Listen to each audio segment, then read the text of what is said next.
Salam progresif, salam damai semua. Nama saya Maxwell Win Sinturi. Saya mewakili kumpulan saya yang terdiri daripada Cynthia dan juga Edberry. Pada hari ini akan membentangkan tokoh kedua yang diberikan kepada kami, yaitu Yesus. Jadi sebelum saya memulakan pembentangan pada hari ini, ingin saya tekankan bahwa konteks yang akan saya bahaskan dalam video ini adalah kita ingin melihat Yesus dari perspektif sebagai seorang pemimpin dan bukannya sebagai dari konteks agama, ya, dari segi kepimpinan saja. So, siapa Yesus? So, Yesus adalah Tuhan bagi umat Kristen, seperti yang kita tahu. Dan beliau merupakan seorang yang mempunyai pengaruh yang begitu besar, begitu luas ketika zaman beliau. Dan sehingga beliau ini dibenci oleh beberapa pemimpin-pemimpin dunia yang lain. Dan yang mana mengakibatkan beliau telah dibunuh akibat beberapa sentimen-sentimen yang dimainkan oleh pemimpin-pemimpin lain. Seperti yang kita tahu, pengaruh Yesus sebenarnya masih terlalu kuat sehingga pada hari ini, bukan hanya di kalangan community Kristen, tetapi juga kepada community luar daripada Kristen. Jadi ini disebabkan oleh beberapa faktor ataupun gaya hidup yang diamalkan oleh Yesus sebagai seorang individu ketika itu. Dan kalau kita lihat, terlalu banyak contoh-contoh yang ditulis dalam artikel ataupun dalam Bible bagi umat Kristen. Tapi kumpulan kami bersetuju untuk hanya mengupas 2 atau 3 contoh yang kita boleh teladani daripada Yesus. Yang pertama adalah sikap beliau yang begitu merendahkan diri. Jadi seperti yang kita tahu, beliau adalah seorang yang berpengaruh pada zaman beliau. Tetapi dalam satu event yang dia tulis dalam Alkitab, beliau telah membasuh kaki ke-12 pengikutnya. Bayangkan seorang raja pada ketika itu, dianggap raja pada ketika itu, membasuh kaki pengikut. Jadi kita boleh bayangkan betapa rendah dirinya seorang individu yang diberi nama Yesus ini. Jadi salah satu contoh yang kita sebagai pemimpin di dunia ini boleh teladani. Yang kedua, beliau mempunyai hati yang sangat cekal.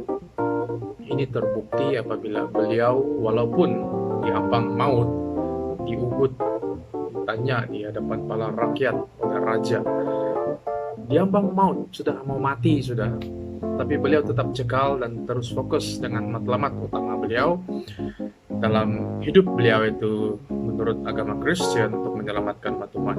Maka dengan itu beliau telah sanggup untuk dibunuh demi untuk mencapai matlamat beliau. Jadi kita sebagai pemimpin, kita boleh renungkan sama ada kita mempunyai kecekalan yang kuat. Kalau tidak, kita boleh gunakan Yesus sebagai contoh inspirasi bagi kita untuk mempunyai hati yang cekal dalam memperjuangkan perjuangan kita. Karena perjuangan tidak pernah mudah, tidak pernah senang. Dia memerlukan hati dan strategi yang baik. Dan semua ini akan berlaku bila kita mempunyai kecekalan dan niat yang tetap seperti yang telah ditunjukkan oleh Yesus dalam memperjuangkan perjuangan beliau. Seterusnya, beliau mempunyai strategi networking strategi yang bagus, kalau saya boleh cakap begitu.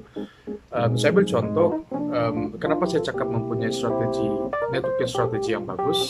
Beliau melawat tempat-tempat yang mempunyai ramai orang. Contohnya pergi ke pasar, ke pusat temple, pusat rumah ibadah. Jadi beliau berjumpa dengan orang directly dan orang boleh melihat beliau dan boleh berkomunikasi dengan orang dan menyembuhkan dan melakukan beberapa mukjizat.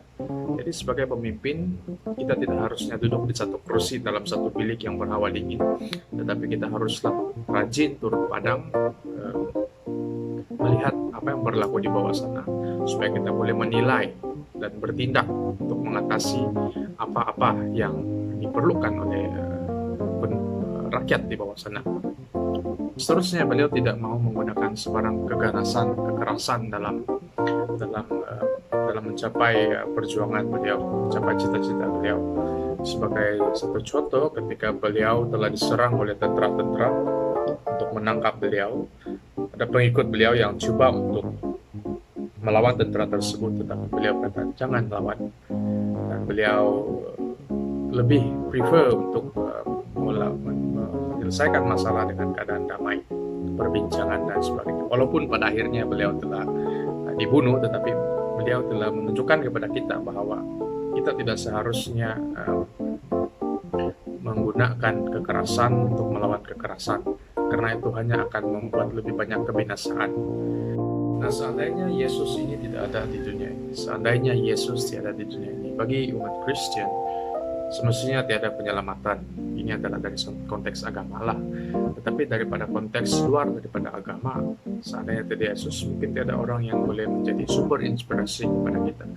Inilah yang dilakukan oleh pemimpin-pemimpin ternama, menjadi sumber inspirasi dan teladan-teladan dan quotation-quotation yang telah mereka lakukan untuk Yesus di dalam Alkitab lah, menjadi kata-kata penyemangat kepada kita. So, itu saja daripada kumpulan kami. Saya harap kita boleh belajar sesuatu daripada Yesus dari segi konteks, dari konteks kepimpinan lah. Jadi sekian dan terima kasih.